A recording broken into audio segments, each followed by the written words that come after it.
So if you ever walked into a room and immediately started talking about your accomplishments before anyone even asked you, people don't even know your name.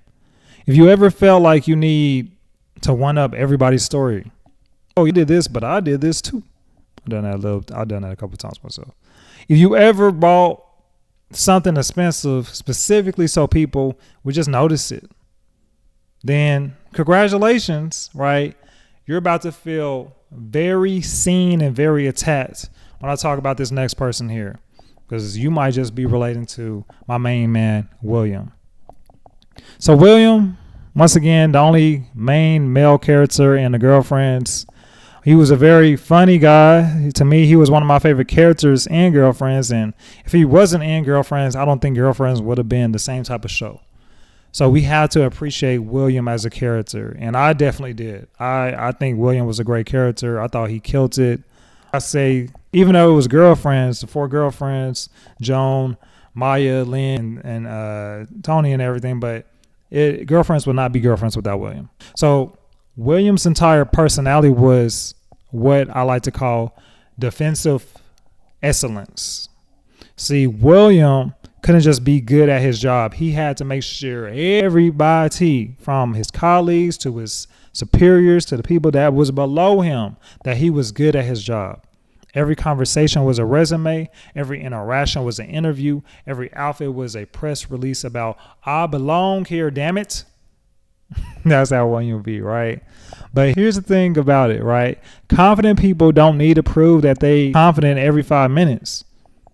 Who does, right? People who are scared that if they stop performing, stop sharing a confidence to everybody for even a second, everybody will realize they're just winging it like the rest of us, right? You don't have to, when I think about everybody, anybody that was cold, anybody that was confident, in my head for some odd reason right now, because they was in LA, I'm thinking about Kobe. Kobe wasn't out here just talking whoop like that. No, Mamba mentality. And he would come in that mug saying, you know what? I'm the best. Shut up. Let's play right now. So let me prove it. That was Kobe. And William, if you compare William to Kobe, they 2 different people. Both successful in their own right, but how they came off and said it was totally 2 different things. And we could talk about how this man turned friendship into a competition. Let's talk about the person we just talked about with Joan, right? Joan would mission getting a new client. And then William would immediately start talking about his bigger client. Joan would share good news, and then William would find a way to make it even better news. Is this how friendship works, right? To where you just got to one up somebody there? Because if it is, I don't know if I really want that friendship. That's just me. But this is how insecurity with the law degree works, William. Right. And in a way, William was kind of arrogant in how he built his emotional model. Right. William whole lifestyle was just to manage his anxiety to a certain extent. Right. And he disguised it as success. Little things that he did, from buying the expensive clothes to making sure he had the car, to even the nice house that he bought, to name dropping anything, right? That wasn't necessarily confidence. That was just his evidence. That was his proof. Just saying, hey, I'm here, I belong here, and look what I got. Look at my proof. Look at all the things that I have. Do you have all those wonderful, nice things? I don't think you do. Or do you do? Prove that he belonged in those rooms. Prove that he deserved those opportunities. Prove that he wasn't still that uncertain guy just trying to figure it out. See, here's what's wild about William, right? William actually was talented. Come on now, we're not going to say he wasn't talented. William got to his place for a reason. He was strategic. He was a hardworking, good brother. I'm saying, and he was actually really smart. But he did have imposter phenomenon. I'm not going to say here he was probably not going. He had some self-doubt going on, right? And it was loud. That it was so loud sometimes to where he would forget his own competence, that he do different things, right? So instead of just trusting his abilities, he would put on this show, right, to make sure that y'all saw the abilities that he had. And then the crazy thing about putting on shows is that shit gets exhausting after a while. You just get tired of it. When y'all look at William, was William not always tired? Really look at the elbows. Like I said, I looked at this as an adult. William, talked about how Joan, if she was ever happy, William always looked tired. Even when he had to find girlfriend or anything like that, he still looked tired. Every time I looked in his eyes, that boy looked exhausted.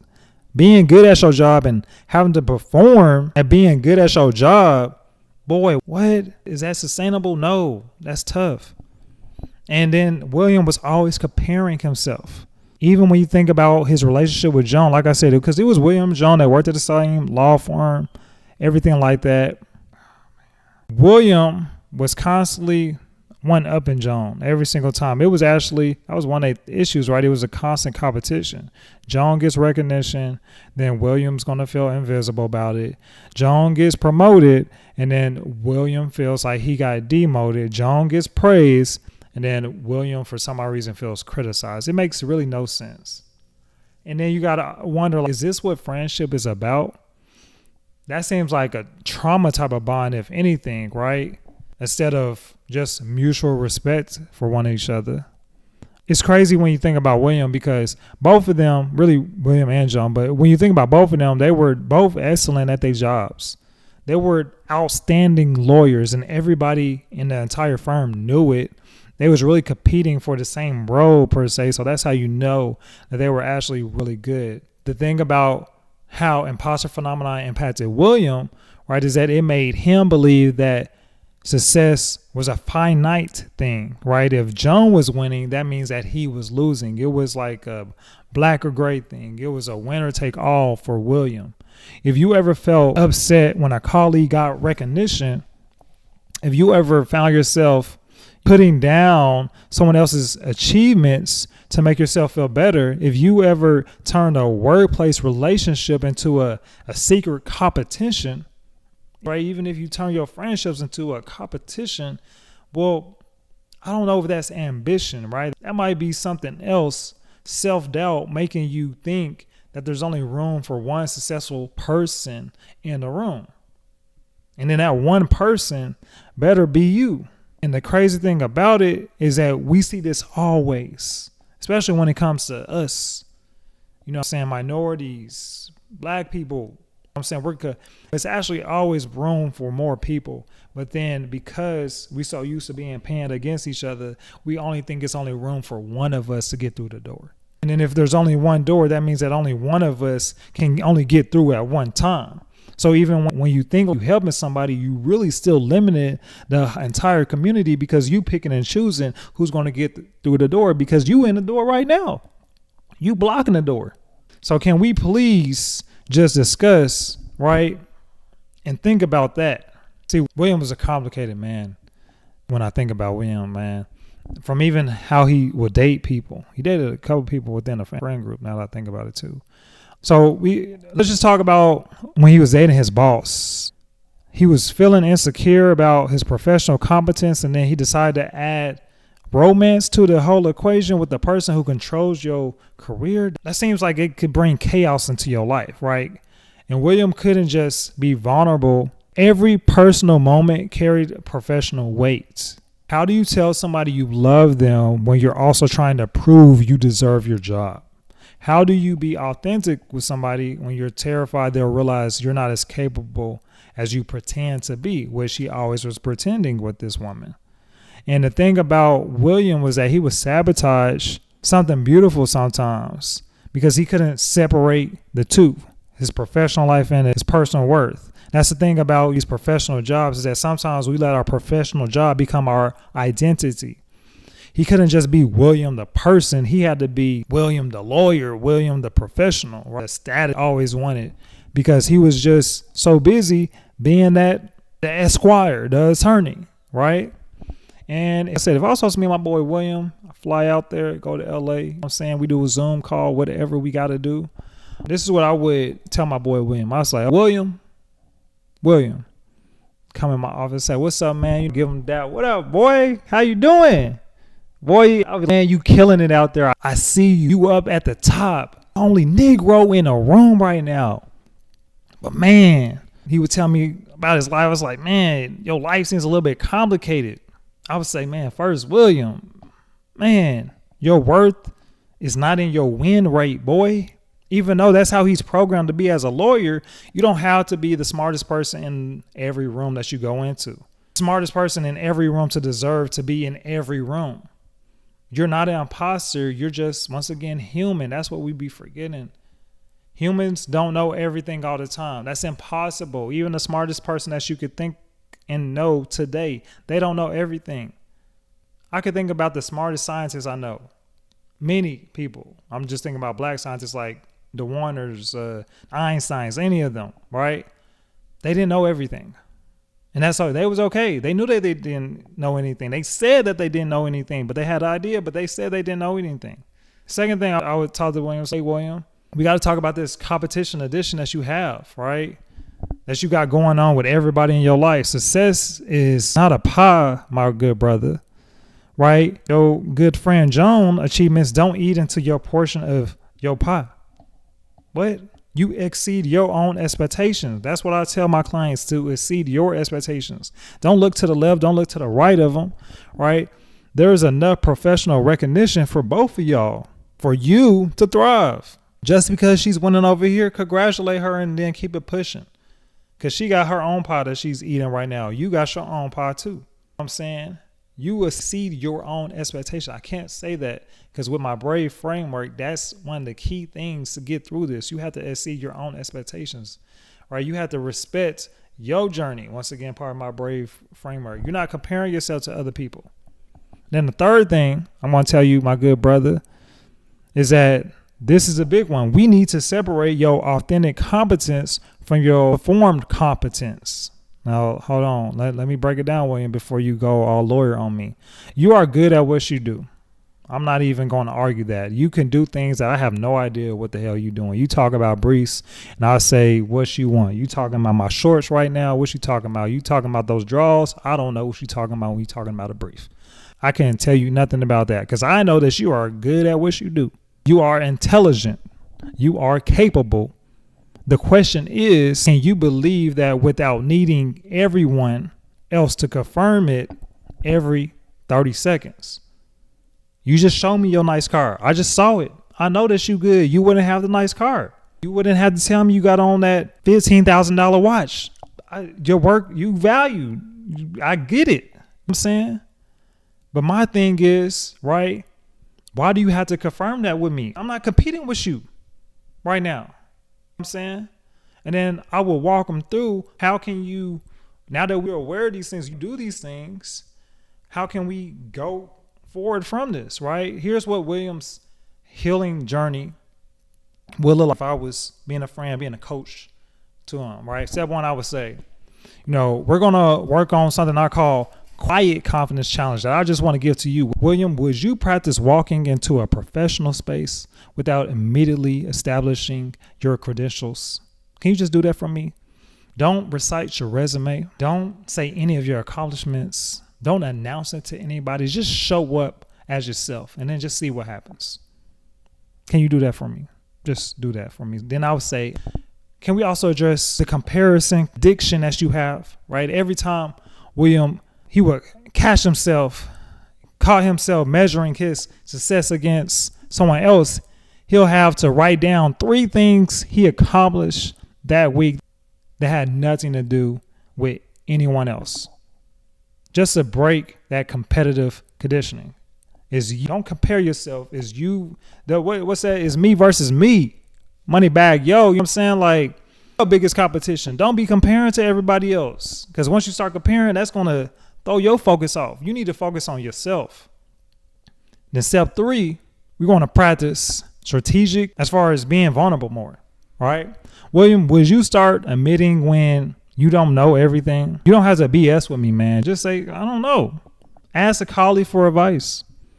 Just show up with genuine interest in other people's work without making it about yourself. Can you do that, William?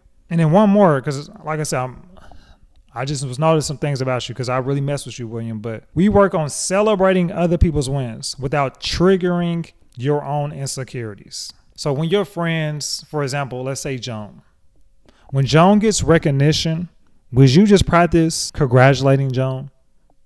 That's it. Instead of one-upping her. Just see how that makes you feel. See how that makes her feel. And then we're going to see how that makes our relationship feel going forward. Right? And I know it might be crazy, but just Can we do some of those different things, William? Because like I said, man, you already out there killing it. I'm just trying to help you, William, kill it even more. Because I know that it's tough right now being in the space that you are in. Because it's tough. You being a male right now, and I totally get it. William's story, everything about his whole timeline, it taught us about man and professional environments and the anxiety that men actually go through, especially as a black man. Society tells men that they should just naturally be confident. They should be competitive, and then they need to be successful. This is the 3 core things that every man at some point of their life have heard from somebody. So when men feel insecure about that, they often can't even admit it. Instead, they're just going to perform the opposite of everything. William, arrogance was actually an imposter phenomenon in disguise. He couldn't say, I'm scared I don't belong here, because that felt like a weakness to him. So instead, he would project, right, his confidence while internally questioning everything around him. Do I need to be this job? Am I good enough? Do I deserve sharing? Is this house? What am I doing in this house? Can I really make partner? I'm working all night. Do I deserve this? And for all the men that are watching this, even though, like I said, there's girlfriends, but like I said, girlfriends is not girlfriends without William. So for all the men that watch girlfriends, that is watching this current video right now, I would never admit to a imposter phenomenon. Is that something that you say to yourself? To like ask yourself that. Do you ever feel like you're performing confidence instead of feeling it? Do you ever worry that colleagues will realize you don't have it all figured out? That imposter phenomenon, even if your ego won't let you call it that. Self-doubt, to put it plainly simple. And when we think about William and his workplace dynamics, his insecurities at times, and how that shaped his professional relationships, can we talk about William's overcompensation and how that made him exhausting to work with sometimes? His colleagues didn't need him to be the smartest person in the room. They needed him to be the collaborator. They needed him to be a team member, to get the job done, no matter what it was. The end goal is that the client needs to win, not just you. His colleagues didn't need him to be the smartest person in every meeting. They needed him to be a collaborative team member. His clients didn't need him to prove his expertise. Every interaction, they needed reliable legal counsel. That's it.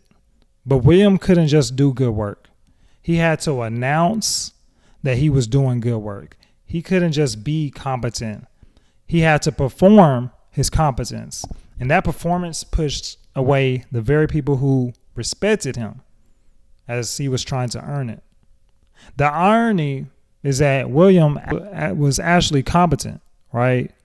His competence was being overshadowed by his anxiety about his competence, which is crazy. But people couldn't see how good he was at his job because they were too distracted by how hard he was trying to prove that he was good at his job. What I loved about William's character, as far as really development-wise go, is that every once in a while, when his performance dropped and we got to see the actual real William, the human side of him underneath all that armor, we saw that a couple of times when he was dating Lynn and stuff like that, or well, I would say when they was, I guess, dating each other.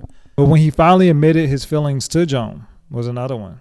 That wasn't just a romantic thing being vulnerable, right? That was being professional vulnerable too. Because in their workplace, admitting love was admitting he wasn't in complete control of his emotions. For someone whose entire identity was built on appearing unshakable, that confession was probably terrifying for William. Good friends, known each other for years, probably liked her for a very long time, but to admit that to somebody and then to push yourself out there, which he didn't necessarily do all the time, probably scared the hell out of him. And by the time William made partner, which, so he did earn that. Like I said, he was killing it. He did, but when he did make partner, it felt earned because he finally learned the difference between confidence and competence. Real confidence doesn't need to prove itself constantly, as I mentioned with Kobe, right? Real confidence can admit mistakes, ask for help, and celebrate other people's success without putting them down. And If I was just supposed to wrap this up with William, I'd be like, all right, for everybody who's ever been called out by the patterns that you've done, William, this is what I want you to do. Just this week, at some point in time, I want you to practice what I call strategic humility. In a very low stakes professional situation, admit you don't know something. Ask a colleague for advice. Compliment someone else's work without making it about you or putting them down. Just let someone else be the expert for 5 minutes. You don't know everything. I know. You just said you don't know everything. So just let them know everything for at least 5 minutes. That's it. And then this is what I want you to notice if you do this too, is I guarantee people won't lose respect for you. They will not look at you different. No, they're going to look at you different. Excuse me, my wording. They will look at you different from how they looked at you before. Their perception of you will change. Because one thing, William, that we need to understand is that they never question your competence. No one ever questioned that. They just wanted to connect with you more. That's it. Because you'll seem more human to them. You won't seem like a walking LinkedIn profile. Y'all know how LinkedIn is. Well, LinkedIn's kind of changing, but y'all know how LinkedIn is. Go follow me on LinkedIn right now if you can. Please follow me on LinkedIn. Shout out to LinkedIn. I'm trying to write on there more too. But if y'all remember, just remember, authentic, right? Being confident is more attractive than performing confidence. People look at leadership differently. When you collab more, is more effective than trying to be a dictator, right? Because you're trying to be so competitive with everybody. And even if you are vulnerable, which in your profession, which there are people who are vulnerable, I want you to think of that as not a weakness, but as a strength. Once again, my good brother. See, the bigger message that I want you to take from this, and really everybody who's in that professional world, is that William's entire journey teaches us about man in professional spaces. There's a huge pressure to appear confident, and then that pressure to appear confident can prevent man from getting the help that they actually need. See, William suffered in silence for many years because admitting that being a professional and having that anxiety felt like admitting that he was a failure as a man. And who as a man wants to say that they're a failure? I don't know too many men, especially high achieving men. They don't want to admit that they're a failure. Because I had to correct myself. High achieving men do not want to admit that they're a failure. But, all right, here's the real truth. Most successful men aren't the ones who never doubt themselves, because everybody has doubt. Even the most successful man you could think of that you have some doubt. They're the ones who can acknowledge their doubts and keep it moving forward, keep it pushing, right? The most respected leaders aren't the ones who know everything. No, they're the ones who know how to find the answers and build strong teams. So William, and every William watching this, you don't have to be the smartest person in the room. Once again, you're valuable in any room that you step in. I promise you. You don't have to win every interaction. You don't have to win that interaction to gain their respect. And you definitely don't have to perform and give me a full show as far as how successful of a professional you are. I can see that you're professional already and that you are successful. So take that, William, and leave that with it, man. You are a successful human being. I promise you.